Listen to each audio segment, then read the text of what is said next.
Welcome to Biz Headlines on GhanaWeb TV. My name is Stella Jejum Sugli. To our first story, government settles 87 Ghana cedi worth of bonds. Now, the government of Ghana has concluded the settlement of the domestic debt exchange program for GH-denominated bonds and notes.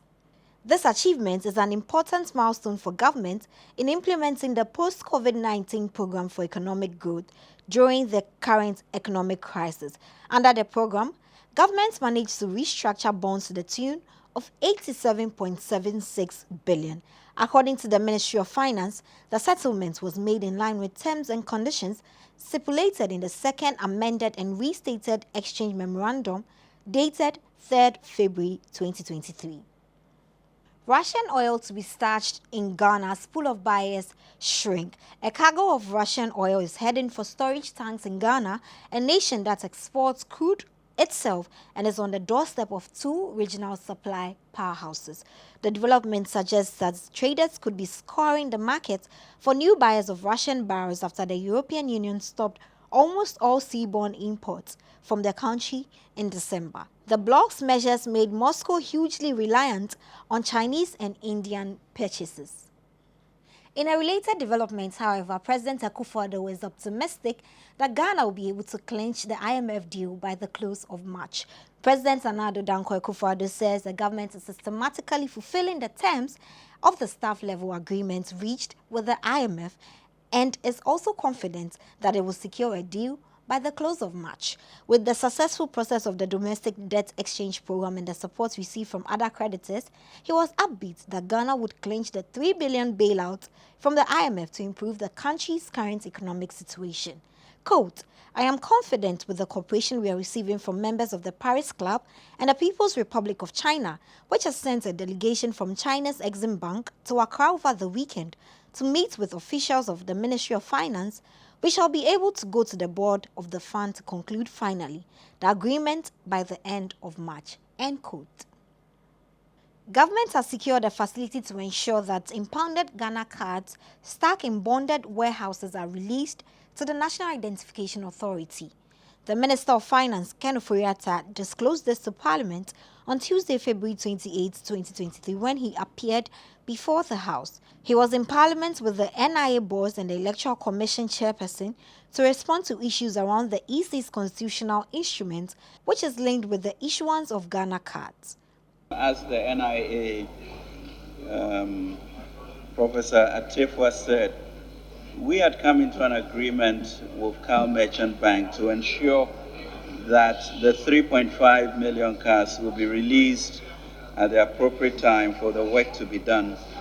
We agreed on 100 million cedi transfer, and as he rightly said, 80 million has been put into the accounts of Cal, and 20 million, as he also mentioned, will be done by close of business today. So we are very comfortable about the situation to ensure that the needed cards will be given to the NIA to do its work.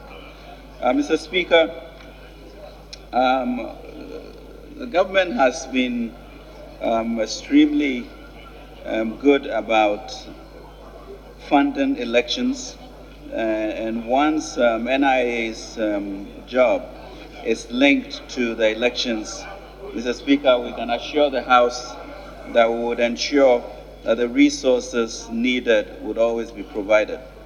Mr. Speaker, for example, in 2020, the approved budget for the Electoral Commission was 1.063 billion Ghana cedis.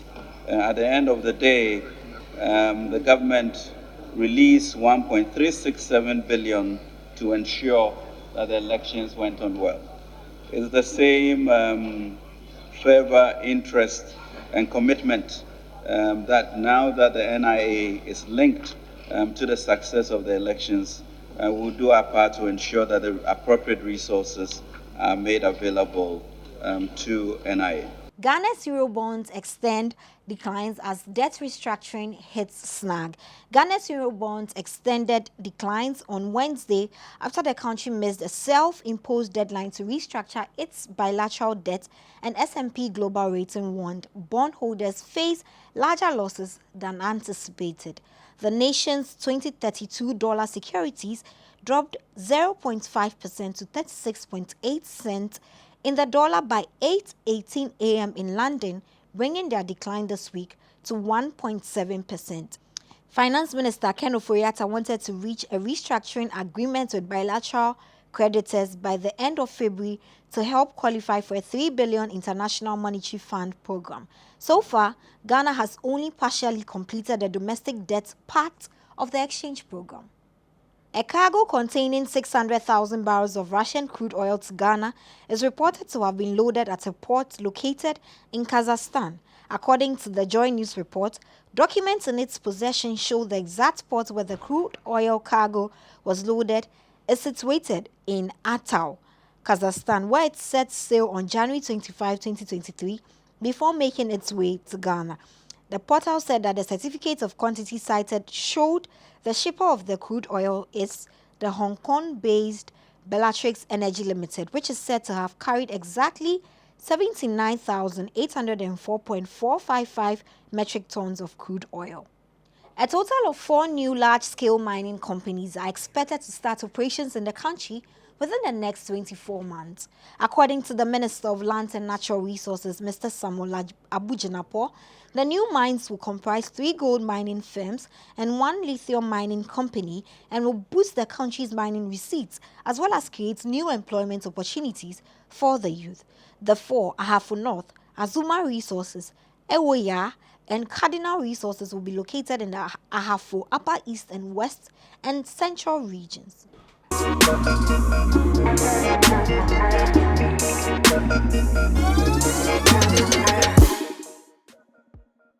And that'll be all for Biz Headlines this week. For more of our news stories, log on to www.ghanaweb.com. Also follow us on all our social media platforms at the GhanaWeb. Also on YouTube, GhanaWeb TV. My name is Stella Sugli. Do have a lovely weekend.